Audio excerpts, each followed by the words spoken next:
Okay, so this is kind of a weird video for my YouTube channel, but I'm going to put it out there mainly to help Lindy, who's doing my CV, which is a New Zealand style CV, just on my work history and what I've done. I'm 48 years old now, and I kind of pride on myself as being pretty adaptable to whatever career I've done. And I've really enjoyed sitting on a night shift, getting together what I have actually done with my life. While my careers are varied, I have qualified in a lot of the careers I've done, but also I have lots of other little jobs, from acting to debt collecting, which was more selling of loans and trying to help people with the fact they've been missold various loans and they were sort of indebted beyond their means, and then I'd give them a bigger loan. But I'll talk about that later. So obviously, first job, 9 years old. So I was 9 years old when I started work, picking golf balls up off the driving range. So I used to get 12 pence per bucket. So for every bucket of balls you picked up, you got 12p. And if the head came off a wood, he would line us up, and then we'd sprint down and grab the head off the end of the golf club, and you get 50p. I never got that. So that was my first real entry into work, to gaining a wage, as it were, at 12p a bucket. I used to average about 4 buckets, but it was a lot. I was only 8 years old, 9 years old. I then sort of got addicted to horses. Everything was horses, horses, horses, and that was my entire life. Horses, surfing, and riding my bike. It just totally, and back then there was no internet. You're talking books, you're talking people, and you just become a sponge for all this knowledge. So that's where my first proper work went. So I did a YTS course, and that's a youth training scheme, and I did that for 2 years, which then enabled me to go to Dutchy College, and that was in a stables where we did trekking, we did escorting of army, we did lessons. I had my little kids lessons that I used to teach them to ride, and they were tiny 7, 8-year-olds, 10-year-olds. And then during the week, I would also then teach their mums. So I used to have my babies and my mums during the week, so I'd teach them as well. I then had to do the youth training scheme in order to get into college, where I did the NCMH at Dutchy College, which is a National Certificate in the Management of Horses, so management-led, kind of hands-on. Got my teaching stuff, PTT. I then left college. I was also working at college at that time, because during the half terms, everyone went home. So they needed people to stay and look after the horses, maintain everything, and I stayed and did that, which was really good, actually. It was because you used to do your duties every third week, where you'd be up at like 6 a.m. and you'd go and muck out before you started actually your college duties of being taught in the morning, and then during the afternoon you would do physical stuff in the morning and then lectures in the afternoon. So that's where you learn lunging, your riding. I'd already done lots of breaking in, because in the winter we used to do breaking in that yard, in the trekking yard. So we used to deal in horses as well. So I'm quite used to it. And we also used to go to people's houses. Me and my boss at the time, we used to go to people's houses when we broke horses in, because obviously you send your horse away, it comes back. It's never how you want it. So we used to drive to people's places, and they would pay us, and we would break the horse in front of them. And they used to film us, and we just used to say, look, we're not going to do anything that we weren't proud of, It may look strange when we're flapping around with stuff, and we're got our lunge lines on the floor, and we're literally just sort of flapping them around and stuff. And of course, a lunge line to a horse is a snake. So there was all methods in what we did, but we were never frightened of anyone filming us and learning from us. So we used to do that, and some horses were great, some horses were really quick. Had some really interesting experiences with clients breaking horses in, and having like a first meeting with a horse and the client, obviously, but the horse is the important one. And you kind of think, oh god, this may be a long one, may take us like 10 weeks to break it in. And breaking it in, we mean from a pretty much a wild horse you could lead, to being on its back, to going out on its own, walk, trot, canter. That's what we would consider. And you could go off, and you'd be riding with others, and you could ride off, you could go to other places, and that's what we would consider breaking in. But sometimes I remember going to horses and going, ooh, and the horse might be a bit grumpy with me, or didn't really get a connection, and then they would turn out to be the ones that were really quick, and sometimes we would sort of move on really fast with, and it was quite strange how these animals change. So that was kind of the horsey side of it. Then I left and went to college, got my certificates. I then got poached after I'd done my college courses by two of the instructors who then moved on to Ogbourne up in Wiltshire, but I can never remember which one it was. It was either St George or St Andrew. They're right next door to each other, and that was a racing yard, but mainly for breaking, so youngsters. Um, kind of sad in one way because they were so young. These horses we were breaking in. We would bring them from weanies up to yearlings and start breaking them in really young, far too young, really, because they're still growing. So I did that for a while, which was breaking. That was quite good. Used to hit the dirt once a week, but I was also driving the tractors and fixing stuff. So that was good fun. I enjoyed that, living with two of my instructors, both females. Really enjoyed it. It was just fantastic. I then had the opportunity to go to New Zealand. So I went to New Zealand doing the same, breaking horses, and had experience with milk evaporation units, gluing gaskets onto stainless steel plates to try and reduce the volume of milk from dairies, because most of the milk is used in an evaporated form, like an evaporated milk. So they evaporate the water from the milk, and so it condenses it, and then obviously you can reduce it by 2/3. So instead of having 3 tankers collecting, you've got 1 tanker collecting. Good for the planet, and most of the milk would then be processed and evaporated when it got to a factory for whatever use that it was being used for.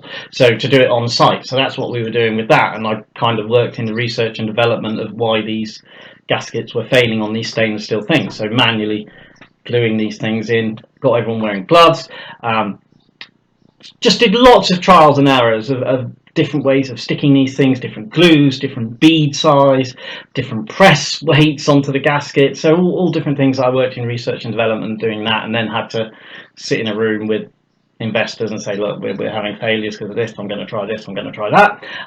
Done a bit of that. I was also making wine racks. Pretty mediocre work, enjoyable, just making wine racks, drilling holes in pieces of wood, sanding them off, and then they would go off to be made into wine racks. I'm quite amenable doing that as well. It doesn't matter. So yeah, I enjoyed that. I've got a piece of paper with all my work history. Some of the things I'm concentrating on at the minute are the things that I've done with a lot of experience, and then I've got other jobs that I only did for a short period of time. So that's what I'm kind of working through at the minute. So it's just amazing, isn't it? I've really enjoyed just trying to remember all of my jobs, and it's just been brilliant. You know, I've really enjoyed it. So we're going back, sort of playing with the horses, and travelling. That was around about in the 90s, 1994. So I was still quite young now. I'm only 48 now, and it's 2023 now. So I'm still pretty young. I then also did a stint working in construction. So I started as a ground worker. Started as a labourer, and then worked my way up to a ground worker, where we were actually setting out the grounds and the footings and stuff, digging the footings with the aid of a JCB driver, so a 180 backhoe, and he would drive that, and then I would do everything else, which was great. I did that for a few years in construction of houses. Got noticed by the foreman on the site, and he took note of me, and when I came back from travelling, I just rung him and said, "Oh, you okay? Blah blah blah. Any jobs?" And he was like, "Well, yeah. I'm starting a business building swimming pools. Ideal." So he already knew my work ethics, knew I was trustworthy. So I started doing swimming pools, building swimming pools, servicing swimming pools. Roger Taylor from Queen used to vac his pool. Jeff Banks, the clothes designer down in Maritime, used to vac his pool. And hundreds of pools over Cornwall. I also worked on the Leander, a luxury motor cruiser. If you Google the Leander, you'll see that on YouTube. I actually took off all my clothes underneath my boiler suit because it was the only way I could squeeze through these little holes. It was just really difficult. It was good. It was good fun working in DML in Devonport in one of the military establishments, dry docks, having to crawl through all these, basically inside the decking at the back. So between the floors, you're inside the floor space, running all these pipes in. And when they put it in the water and they gave us a call, we only had one leak. on one of our fittings, which was a fitting that I actually just forgot to put solvent in for whatever reason. I mean, I'm masked up, I'm inside the decking, and sometimes I was doing two joins with the solvent cement, so plumbing. So solvent cement, solvent welding, and I missed one out, so I just cut the pipe when we went in and put a straight connector in with a union. So that was that one sorted. That was good. I've done that for a number of years, working for Brian Young. I did also some construction with the digger driver. We went off doing plastering, dot and dabbing. So you'd have a house, and we would literally stick the plasterboards on the walls, and it was the thing that upset me about that. I always try and do things really well. Everything I do, I do really well, and I don't like it done wrong. Because 9 times out of 10, it doesn't take that much longer to do it right.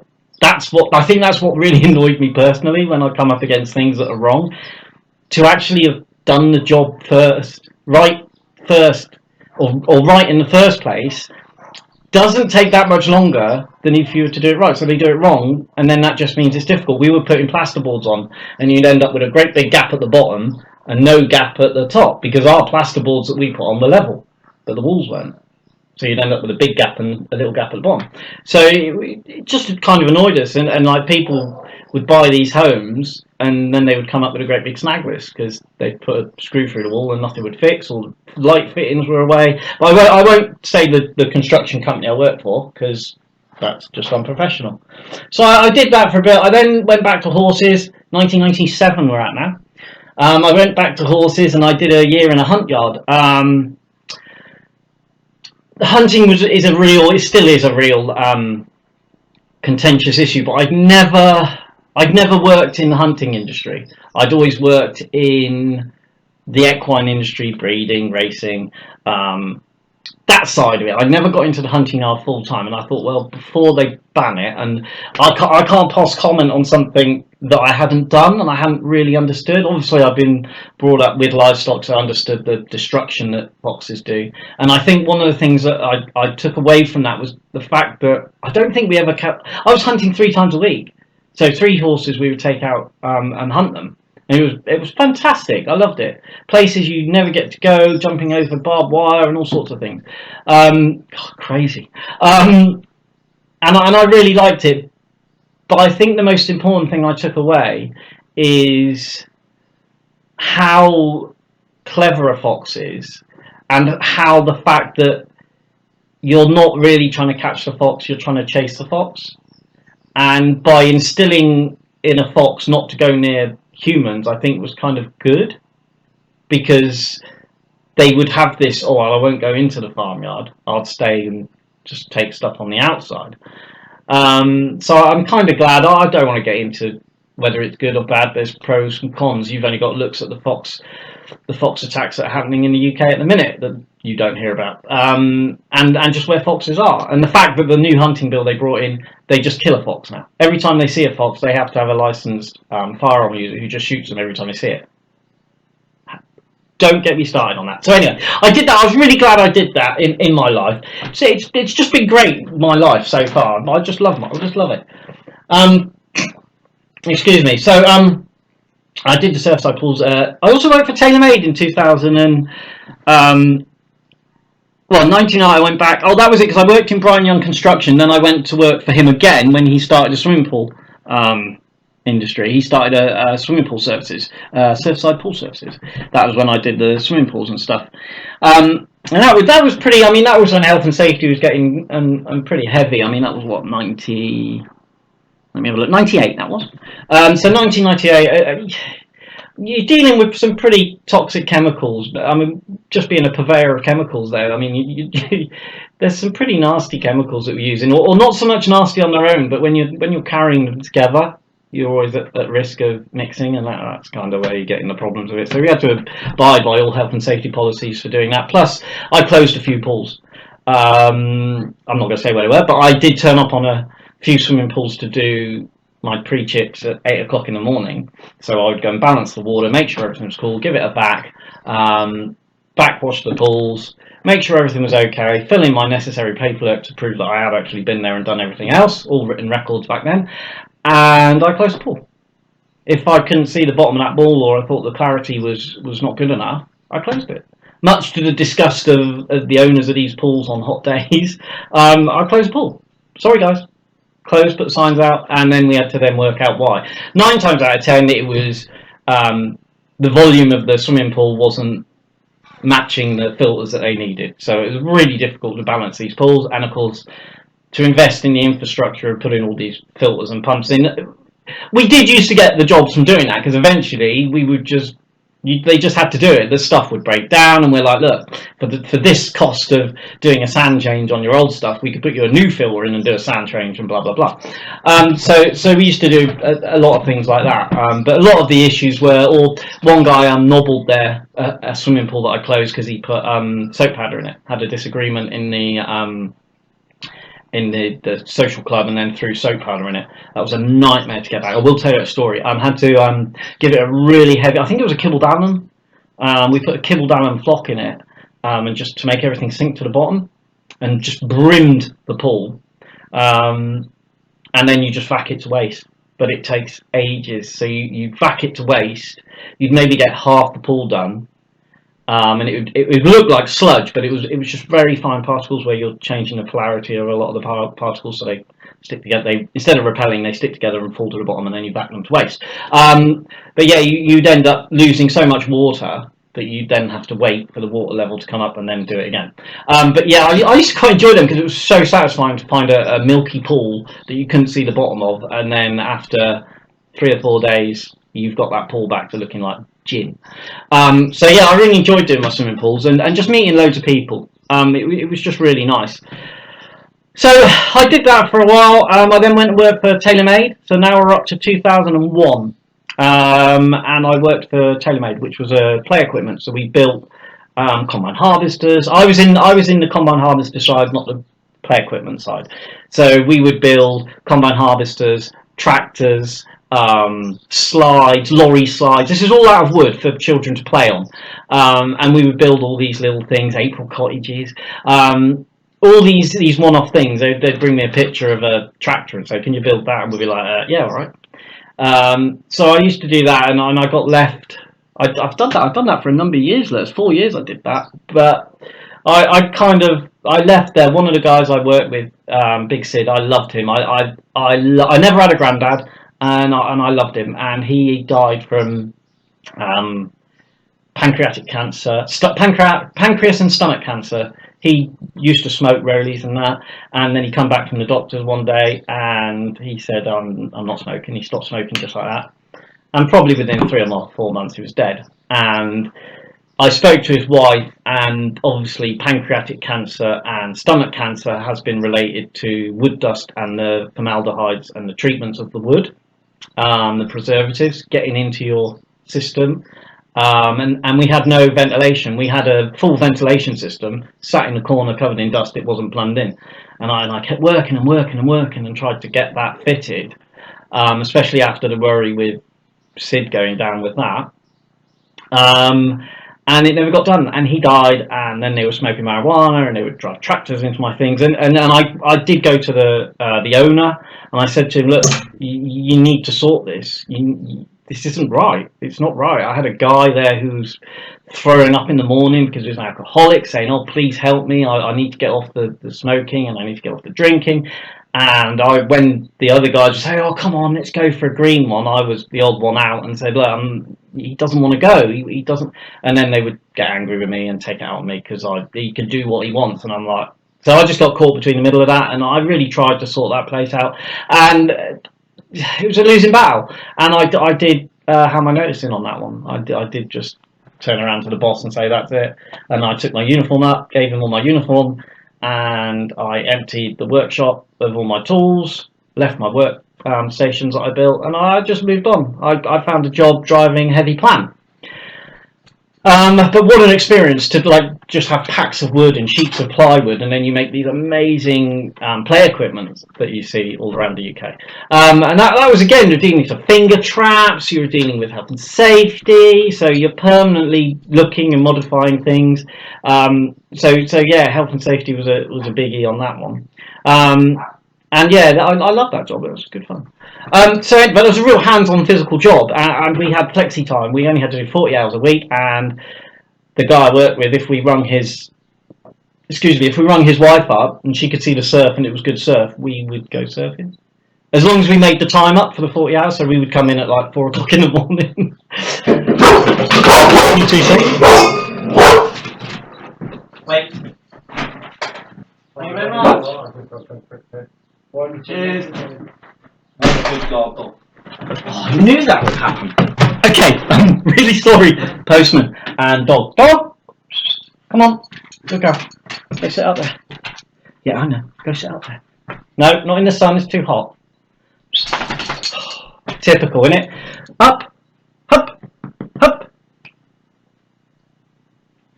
Oh dear. Keep going. Keep going. Oh, terrible. What are you doing? You're all hot, ain't you? Right, where were we? Play equipment. So building play equipment, that was one thing. Carpentry. Used to get annoyed because I used to call it carpentry because we're working with wood. And he used to go, oh, you're not a carpenter. And I'm like, well, I'm dealing with carpentry. I'm acting and making stuff. So, yeah, anyway. So I really enjoyed that. Okay, so I'm going to go back to my notes here because what did I do after that? Oh, yeah, I was driving heavy plan. Wow. Always been hands-on with equipment, machinery, cars, tractors, anything I could get my hands on. And then the opportunity of free training came up to drive 120-ton dumpers. So that was bendies, so articulated dump trucks, Belby 50s. What was it, an old O&K something that we learnt on. So I then was working for an agency that was a training agency, but they would then sub out you to various companies, mainly Imries I worked for. So Imries was China Clay and Cornwall. And I worked for them for 3 years. Got my training first, obviously. I worked for... It was kind of difficult because obviously I was employed as an agency driver, which was great for me. I would then be subcontracted to Hydrex as an operator, and I would then work for Imries from Hydrex. We had 3 lots of health and safety policies.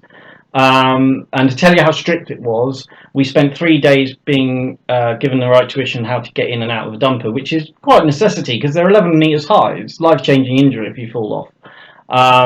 But we did have our procedures. If it caught fire, we could get out of that thing pretty quick because it's 600-litre diesel tank. You've probably got another 300 litres of super, super hot hydraulic fluids spread all around the vehicle and a really rigorous pre-shift inspection. And I parked a couple of trucks up that day. One was too hot because the air conditioning wasn't fixed, and I got out and sat underneath it and the pit captain turned up. Bearing in mind I was one of the only agency that could go in every single Imries pits run by different pit captains, because I was an operator. So I would operate my truck how my truck needed to be operated, and I would operate to the best of my ability. And they liked that, you know, they knew they didn't have any worries as an agency driver. They knew they didn't have any worries if I turned up, and I would turn up and I'd do my job well. I didn't cause any hassle, but my truck was always, and my other people and myself, I'd had 3 drivers sat up in tears before now because of the way a swing shovel operator was treating them. And so then I had to, he was like, where's everyone else? I said, oh, they're all too pissed off to come and drive on you, excuse my French. And I've got these big guys crying because they're so angry that they're going to drag this operator out of his swing shovel, loading them. And I'm like, well, they're not coming in because you keep shouting them. And his reply to that, he says, well, they're not coming in properly to reverse down this hard bit. And I said, yeah. I said, but it's a really different reverse. It really was. It was like around a corner, down a hill, and it was, you lost sight of where the swing shovel was. And his reply to that was, you seem to manage it all right. And that kind of defeated, but it was good because it meant I could sort of work and get these guys to come back, and he had to apologise to them, which was great. After him swearing at me on the phone, I just hung up when he started doing it to me until I got back. And my anger on that is it's health and safety. You can't have people that upset when they're driving 120-ton dumpers. You can't do that. It's dangerous. It's not good for your health. It's not good for your vehicle because they'll be rough on the vehicle. So it really it just angered me. So I did that for a number of years. So I worked my way up from bendies, articulated stuff. And then I was kind of wanting to move up to the big stuff, the Tonka toys, the rigids. So that was I was riding 773, 775Es, and 775Fs, off-road haul trucks, cats. Fantastic, loved it. 12-hour shifts, and sometimes we were doing burden, sometimes we were doing actually clay. Also worked with dry mining, so we would have an operator load us, and then we would go up to a factory type equipment where we would just reverse back and tip. Really strict on these sites. You tip clear, which is where you tip your burden. If it goes down over the tip, you're offside. You're gone. Okay, no tipping clear. And if you're seen doing that, you're off. You're gone. And yeah, I was fine with that. Didn't worry me. I did that for a number of years, 3 years, 3.5 years, 4 years, something like that. And then I stopped in 2008 because I developed testicular cancer. Yeah, super fit, would swim the length of Fistral Beach for fun, which was about a mile in the sea. Was surfing all the time, loving life, had my own bit of land, so I was trying to get an eco project built for a house. And then I got cancer.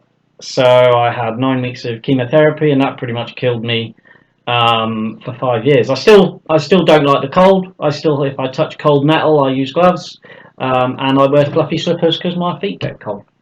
Small price to pay for being here. So I actually had testicular and lung cancer. So I had 4 tumours in my lungs right here. So I had loads of chemo. That was 2008 though. So it's still kind of there, but kind of not there. Never leaves you. Check out my other videos on cancer that I've got on here. God, sorry, Lindy, this is like 26 minutes long, and I'm only in like 2009. So in 2010, found it really hard to get a job. As soon as you say to someone, "Oh, I've had chemotherapy. What are the side effects?" And back then, well, I used to fall over, forget things. They're like, so I started my own business, which meant I could regulate my workload, so I could work really hard, and then I could crawl around on my hands and knees and not stand up because it was tiring. And I started we had a Stockton Jones property clearance with one of my best friends, Phil Jones, and we would do pre-demo clearances, house clearances, site clearances, whatever you wanted us to clear, we would do. But we were an environmental concern, so we did 17 house clearances, and we had 3 skips. So that's kind of how anal we were at getting rid of stuff.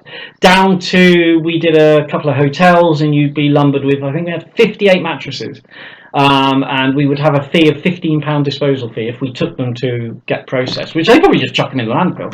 So I had my guys, 2 guys working for me, and I had them stripping mattresses. So they would cut the mattresses around, cut buttons off, depending on the mattress, would depend on how we dissected them. But then once you took the steel out of them, the steel goes for recycling, the wadding we would end up having to dispose of, but it wasn't in the volume, 666 litres for the average mattress. So I kind of then put together a mattress management business. I went to business classes, I went to small startup classes that were paid for by the government. What do they call it? Outreach? Went and did these business courses on how to, and they said from all the people that were in there, they thought I had a real business. I underestimated everything and I overestimated everything. So I knew how many mattresses were being thrown away in Cornwall, because I went around all the recycling centres and said, how many mattresses do you get? So there's your market research. So I already knew roughly how many mattresses we get. I then worked out how much it cost to collect them and then process them. I had a company in Bangladesh that would repurpose the wadding. They would repurpose the polymer foam because it's polymer. And they would recycle them. They were obviously going to charge me, which is fine, but I think it worked out as like, it was peanuts. It was like 60p a kilo or something. It was, as far as I was concerned, it was a landfill diversion credit. I mean, it never went to landfill. And I also went to the council and said, I will give you the landfill diversion credit money, because European Union was offering a diversion credit. So if you were diverting stuff from landfill, you would get a credit for it. So I said to the council, I can issue you all of my paperwork, all of my weights, all of my amounts of how much I'm diverting from landfill, and you can use it for whatever social enterprises you want, whether it's playgrounds, skate parks, whether it's being put back into the community in town halls, however we do it. I also at the time before I started the business, had to claim benefits. Never claimed benefits in my life, but because I couldn't work, I had to. But I kind of thought, well, I'm being paid to do something. Rather than sit on my backside and do nothing and feel sorry for myself, I co-opted myself onto the local council as a parish councillor. And was involved on the planning committees, the F&GP financial planning, and various other committees, and also in council chambers. I got the nickname with a 6 foot tall Rastafarian, one of my best friends. He's called my twin, because I subconsciously shook my head at another member of the committee who was the thing that annoyed me was he never voted. There was only one thing that I abstained from, and that was something that I had no idea about, because it was something before I got onto the council, whereas everything else I made a point of making a vote. I did my research, I made the vote. And if that meant going out and talking to the kids and have them swearing at me, oh, we're not going to get a skate park, and I'm like trying to tell them, you're going to get a skate park, the money is there, I've seen the money, it's there, we've just got to decide where it goes. And they were like, ooh, and then got them the skate park, which was great. I really enjoyed that. But a lot of people didn't want it, some people did. But would also say to them, look, when you're playing on this skate park, everyone in this town has paid for that skate park, with taxes. So don't trash it. Think about everyone you see who might tell you not to be noisy or might not tell you to throw litter on the floor. They paid for that, and they wanted to pay for it for you. So I really enjoyed that, and I would go to County Hall, stand in the auditorium and argue about planning applications that were put in for big factories and stuff, and local huge planning developments in places where we didn't have the infrastructure to deal with it. I would go to the council in these chambers and argue and get cross-examined and put my case across, which I quite enjoyed that. Oh, we'll send Rob to do that. He doesn't mind giving them stick, and my twin would also come with me. We got that because I shook my head, and one of the committee members had a go at me and said, oh, shaking my head. And it turned out I didn't shake my head. It was my colleague, who's 6'1" Rasta, black guy. So after this fight, we were like, what was all that about? I was like, I don't even know. I was shaking my head. I didn't know. And he had this huge big torrent at me.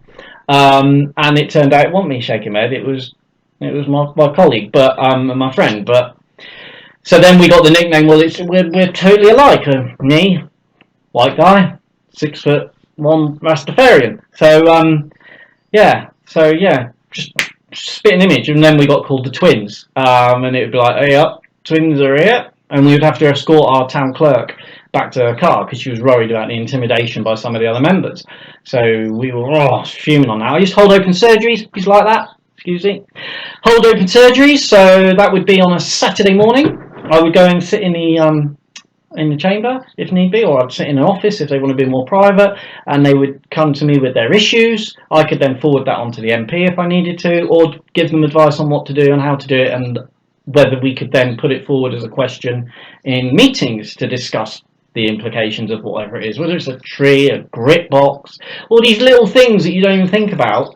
And I loved it. I really enjoyed it. I don't mind standing up and speaking and telling people if I think something's wrong, but doing the research and making my decision. I can remember I was on the radio one time, and the disc jockey or interviewer, he was saying to me, would you change your opinion on something? And I'm like, yeah, of course I'd change my opinion upon something. If I got new information and new evidence that it was contrary to what I believed in, or what I found to be right was wrong, yeah, of course I'm going to change my views if it's detrimental. So he was amazed at that. But that's evolving, admitting if you're wrong. It's just what I'm like. So I did that. I really enjoyed that. So that was quite good. So I had my property clearance business. Tried to get this mattress management business done. This was in 2012. Couldn't get it done. The Secretary of State instead rubber stamped an incinerator, because they said we couldn't find the investment to deal with the waste. And I'm like, well, there's your mattresses gone. I would have made about £135,000 profit a year and employed 2 or 3 people. Yeah, you're not going to get huge investment from big companies like Zeta or Mighty to do something like that, because there's no profit. 130 grand profit, 130 grand profit for me. And I also said to my guys, you can work piecework, so unit price of processing, or you can do 48. So you do 48 mattresses a day for me, processing them, put them in the machine, wad them into a small bundle, strap it up. They could do 48, or they could do price work of £1.70 per mattress. Or I pay him £10 now, which was way above. Even now, I'm only on £11 now, doing recovery. So, okay, so I've done that, which leads me on to my next one. I've been poached by. I got my class 2 back in 2001. That was right, actually. When I was doing the play equipment, after I left there, I went to the job centre, and I managed to get my HGV, so New Zealand class 4. Test paid for by the government, because I went to them and said, look, I'm unemployed, what can I do? And they said they're doing HGVs, so I did HGVs. So I got my HGV class 2, UK class 2, New Zealand class 4, and then I went off driving dumper trucks. So yeah, that was great. I got it. I still did recovery. So I then went in 2012. We're at now, doing recovery. I went and drove. We had up to an 18-ton tilt and slide, so we dropped the back off, put the car on, tilt it up. So that was an 18-ton Otago. Then we had an Iveco 10-tonner, which I used to take most of the time because all on paper tacos. I used to take that because I could get it pretty much anywhere in Cornwall. Only thing I ever did wrong, I lost a mirror. Took a mirror out, and I blame my boss because I had to go to the Lizard, which is at the very bottom of Cornwall. Like, you can't get much further. So just opposite to Land's End, you've got Land's End, and then you've got the Lizard. And as I walked out the door, and he said, because he said, where am I going? And he said, oh, you've got to go Lizard. And I was like, oh, because that's like only probably 45, 50 mile, but it's just like an hour and a half to get there. It's just crazy. It's all lanes and all. Anyway, middle of the summer. And as I walked out the door, he says, "'Tis mirrory and country down there, Rangy." And I lost a mirror. I had to put the truck in a hedge or have a crash. So someone came flying around the corner. So I was really annoyed about that because it kind of blew my record of not damaging the trucks like certain others. So yeah, I did that for a number of years. I was also working in the dairy at the same time, working in the dairy farm. So that leads us, we're in 2012 now, 2013. I was also working in a dairy farm. So I used to do a couple of days in the recovery work, and then I used to go and work in a dairy farm. So didn't do any of the milking really, just strip them out, maybe put some, but I spent all my time either fixing stuff, planning to fix stuff, driving a telehandler, mixing up feed, or fixing fencing and everything else, and bringing the cows in. Spent my whole time doing that. Didn't milk a cow, really, maybe once, twice. Did find it a bit complicated, all the pipe work and stuff, and a bit daunting about worrying where I'm going to turn a valve and sending all my my pipe wash into the milk. But it's great because I got free milk. So I did that. So I'll do that, and then I met my present girlfriend I love, but she was away in Plymouth, so that's an hour away. So I'd commute up here, and now I'm up in Plymouth full time. We've been together 10 years. Oh goodness! I then went to work for one of my colleagues in Masonic Lodge. So I joined. It was quite funny. I actually joined the Masonic Lodge when I was on benefits. So yeah, I actually went to work for him. He had a construction company. So I used to go and work for him, and it was great. I used to commute down to the posh area, Trebetherick, Padstow, Padstein, and we used to work on these very expensive houses, but they weren't particularly expensive houses, if that makes sense. So you'd have a house worth 3 million, and it would be a single cavity, oil central heating bungalow. And if you plonk that in like the middle of Red Roof, it would be really cheap. But because of where it was, right on the seafront, then it was worth a lot of money.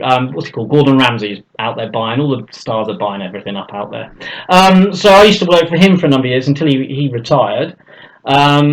And I then sort of was a bit, what do I do now? So I spent 6 months as a postman, which I really enjoyed. Hard work, but really enjoyed. And it's one of the only jobs I got, well, it is the only job I actually got dismissed from. I was off for 11 days during my 6 month probation, and I had a lower acute was it lower acute respiratory tract infection. There you go. So antibiotics, chest X-rays. My mum also died while I was on that 6 months. I didn't take any time off, but I was dead for 12 days. I was absolutely really poorly, coughing blood up and all sorts of stuff.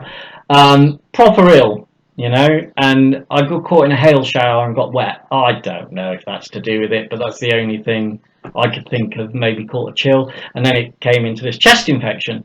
And then when it came to my 6 months, so unprofessional. I cannot tell you how unprofessional it was. I kind of run up against a few issues because they asked me to urinate in people's gardens. The Royal Mail asked me to urinate in people's gardens, so I hit the roof, which meant my rounds were a bit longer because I'd go toilet. Sorry. And it came to the end of the 6 months, and because I took this 11 days, 12 days off, I breached the 7 day. So they sacked me. And no one could believe it. They're like, oh, you'll be all right, you'll be fine. And then the day before my interview, I got a letter given to me, or an email, saying that they're contemplating dismissal because of my attendance. But I could go to like an attendance interview, which I did. And I said, well, look, I've never been late. I always did overtime.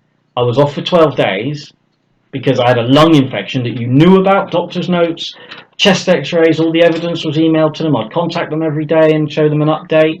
But no, they still did it. At the time, I was told I could have sued them. But you know what? I was so disheartened with it. It just really, for everything I thought the Royal Mail was, it turned out not to be, in my eyes.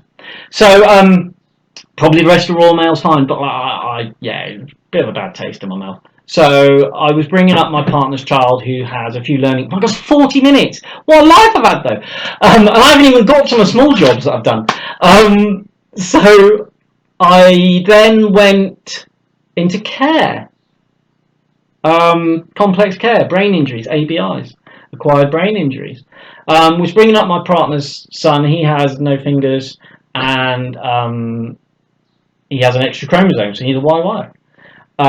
So that brings a few, I hate this term, but autistic traits. I hate it.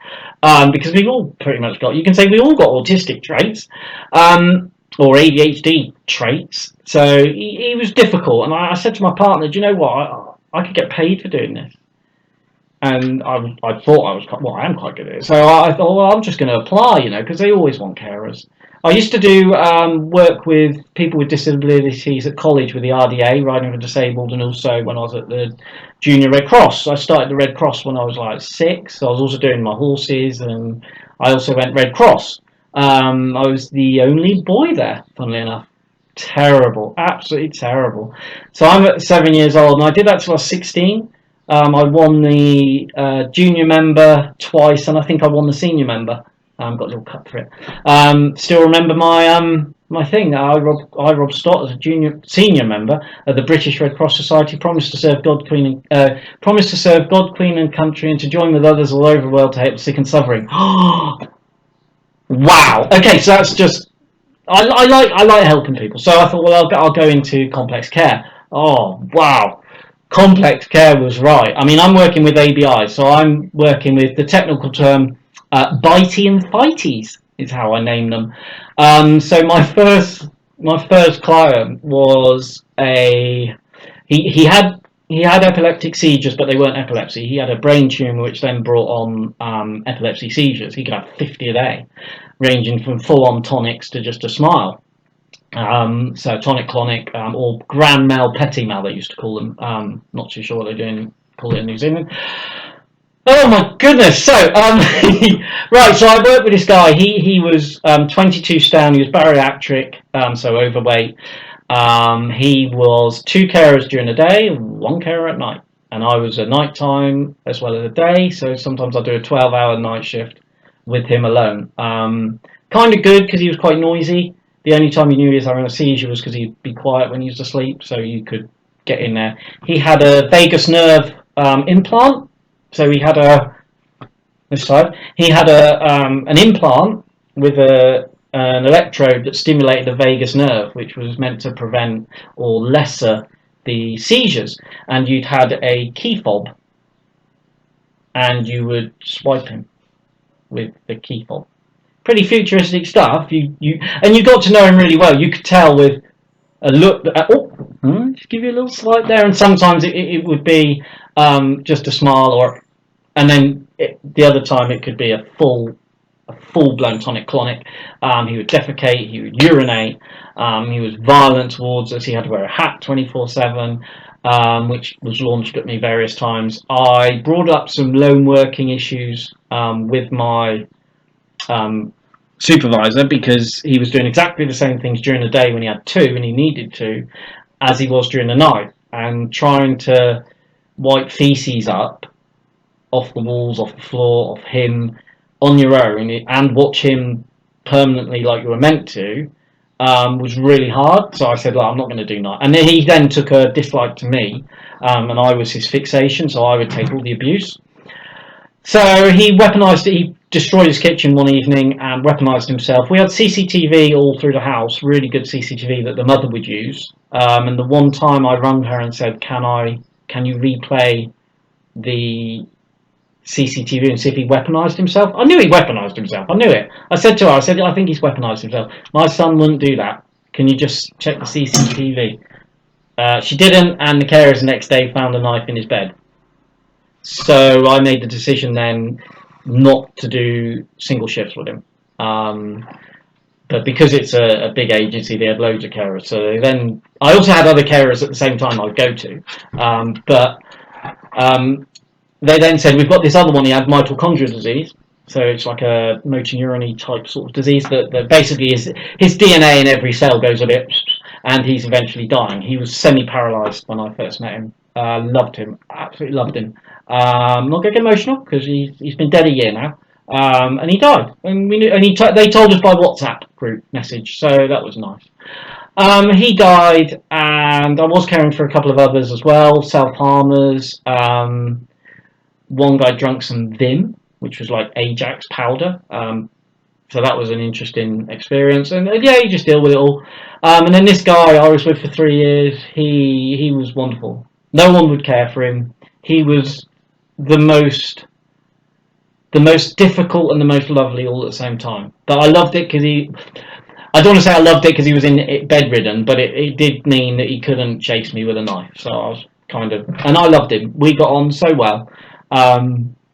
And when you're caring for someone who's bedridden and you're having to arrange a prostitute for him to visit, and then you have to get him ready, and you're doing all the personal care, you're cleaning him up when he has diarrhea, when he vomits. I never thought I could do these things, and I do them. Did them. Never thought I could do personal care, and yeah, it's fine. It's fine. And it probably taught me more about me than anything else. Just like having cancer changed me. Yeah, big love to him. Funny though, some of the things we used to do. And I did that for a number of years, and then obviously once he died, we're sacked. That's it. And I thought, you know what? It really upset me a little bit. It took it out of me, that he died. And then they told us by WhatsApp, and we were only with the company because of him and our clients. We weren't there because of the company's superb management. And I just thought, you know what? And then one of my carers on my team, because we're all such a close team, totally bizarre, bumped into a lady in a car park talking about her Mini, who also looked after her daughter who had PDA, which is pathological demand avoidance, autism. She was 29, not the lady, the client. She was 29. She was pretty wild, nice but wild. Her mum was one of the best managers I've worked for. Still friends on Facebook, still chat. Amazing woman. Lisa was, data protection. Lisa was three carers at daytime, one carer at night, and she needed it. She had a seclusion room, so a padded room that we had deprivation of liberty procedures that we could put her in there, physically put her in there because she was violent. And we would put her in there, and then we would monitor it, and then we would have to fill in countless pages of paperwork, and we would monitor it. And it was, when I left there, there was various things that went on. The manager wanted to take a back seat, and I just thought, you know what? If she's not running it, I don't want. It's dangerous, you know. We were such a close team, and you need to be that close when you're putting someone who's violent towards all of you into a seclusion room. And it got to the point where we were so good, we were just the last time it happened as a team, you don't even tell people what to do. It was just in, and that was it, and didn't even work a sweat up, much to the surprise of the client. But once a couple of people left and she took a back seat, it was like, oh. And I thought, I'm not taking the risk of getting somebody who's not willing to help and muck in and support as much as what you need with this girl. I was just going to get hurt. So I made the decision to hand my notice in because I found a job on the Tamar Bridge around the corner. Now, that's a large suspension bridge, one of the largest in the south, from Bristol down. And they have 24-hour recovery, obviously, because it's only a 3-4 lane bridge. And it's a main artery. So I said to and I live 5 minutes from it, literally 5 minutes away. So I said to my partner, I mean, these jobs are like an hour. One of my commutes to one of my clients was an hour and a half on the motorcycle down to Redroof. So I used to do that, and they used to pay me. But do a 12-hour shift and an hour and a half drive there and an hour and a half back, yeah, it's tiring. Nice, but tiring. So I used to do it on the bike, so it's nice. So I said to my partner, I said, look, I've done recovery for 3 years with Mike. I'm going to be silly. I've got my class 2 HGV. I'm going to be silly not to apply for that. And as it is, I've been there since March. It's now June, and I've only filled up my bike twice with fuel. So I've made a big saving. I miss my clients. I do miss my clients, but I equally enjoy my role as a LRV team, light vehicle, light recovery vehicle. And that's I'm on my own. I've got my little office that's open with like the crib room for everyone else who take the tolls, and it's nice. I really enjoy it. I love it. I do 2 night shifts, 2 day shifts, and it's great. I take my truck out. We'll get a radio call. Breakdown, off we go, LRV. We shoot out. By the time we've got there, I've radioed in, what is it, where is it, where am I going? And then I will go and make a decision as how I treat the vehicle, whether I sub it out because it's too big and just park behind it, put the flashers on, whether I can get them to a safe place, whether I can just spec it, which is what I usually do, or whether we put a bar on and drag it to a safe place. It's great because I'm not on taco hours, because I may only drive my truck for an hour a day. So yeah, it's really weird. We don't go anywhere. We don't drive them. We literally drive them to a place of safety a mile up the road. So yeah, it's really good. I really enjoy it, actually. I love helping people. It's really fast action, you know. I mean, we've got to be there within 5 minutes at the breakdown. So yeah, you're under pressure when that radio goes.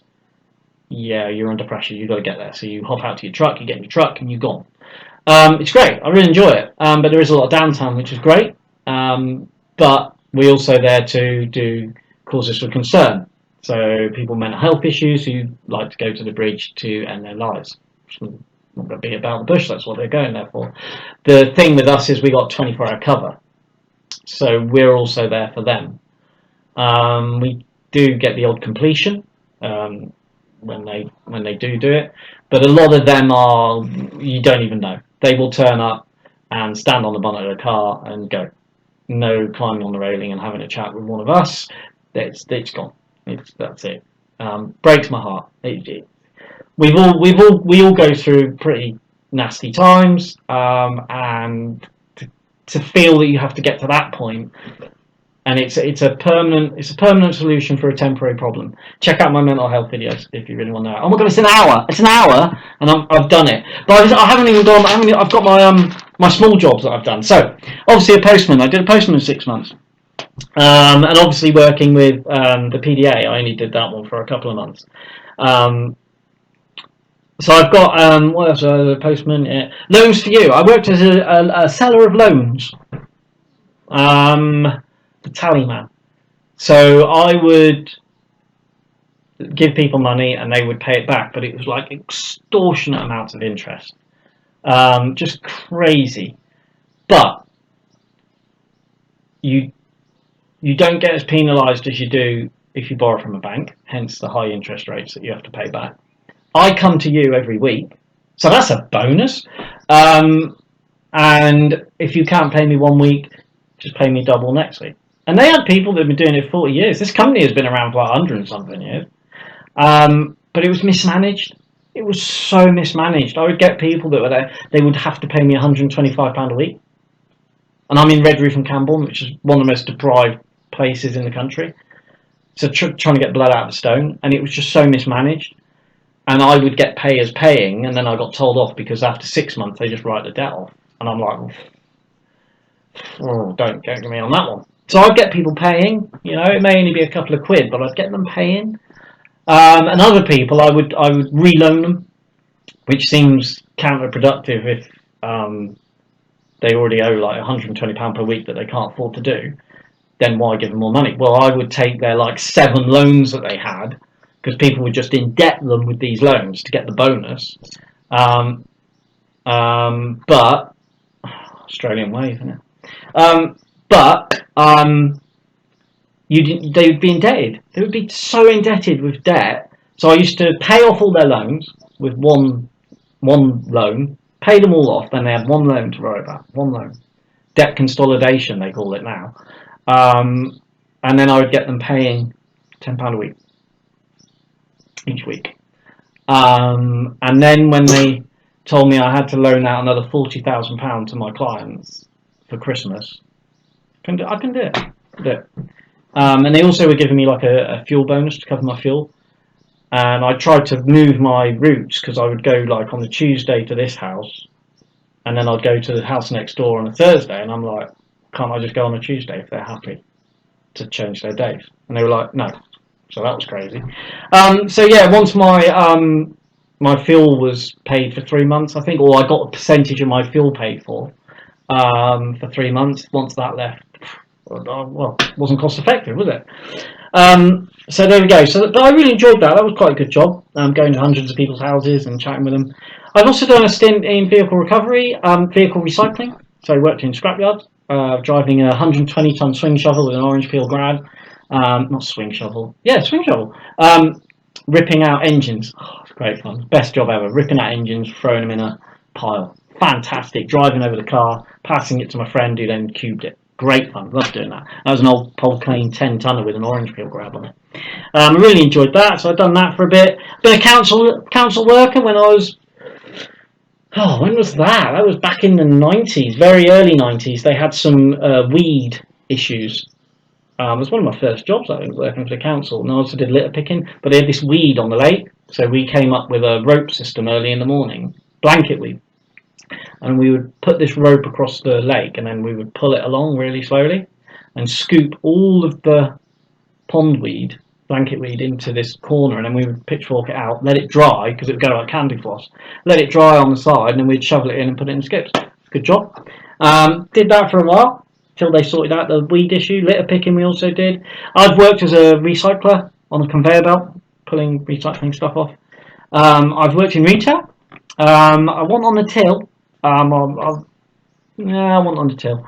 I don't fancy that. Want on the tills, but I was working in retail and I was just doing everything. It was great. I was in stock take. I was cleaning stuff. That's where I learned how to clean mirrors with newspaper. Who'd have thought? And I've also done worktop deliveries in London. So when I got my class 2, I was doing that. Oh, it was before I got ill, actually. I was meant to go and pick a lorry up the day I think I started my chemotherapy, and I had to ring up and say I can't take a lorry. But I would go to London with it was about a 10-tonner as well, on taco, and I would spend 2 or 3 days in London delivering £3,500–4,000 on worktops. And I was quite happy with that. I used to do the whole southwest from Bristol, London down. and I'd end up spending like 2 days in London just driving. So it was great. Oh my god, this is like an hour long. I'm so sorry, Lindy, if you've managed to stay here with all these responsibilities I've done. But isn't that great life? What a great life. So much experience, and I've loved it. I just love it. I mean, the fact that most of my skills now are all interchangeable. Things I use that I've used with horses and teaching, I'll then use. My experience as a counsellor, my experience having cancer has brought a leveler to me. And I just think you just got to do it. And now I want to get into health and safety and disaster management or emergency planning. Strange. Why don't I want to do that? Because I'm always like it. I get on a ferry and I'm like, right, where's all my life jackets? Where's my muster points? What would I do if it sank? What would I do if it caught fire? Why do I do that? Is that normal? I go on the Tor Point ferry and I'm like, right, get your belt off, get your windows done, but we're not going to get out of the car yet in case it floats away and you get squished. So who thinks like that? But yeah, that's my next thing. So Lindy, I'm sorry if this was like too long, but much love to everyone. Much love to my YouTubers if I manage to upload it in one go. And be safe and take care, everyone. See you later.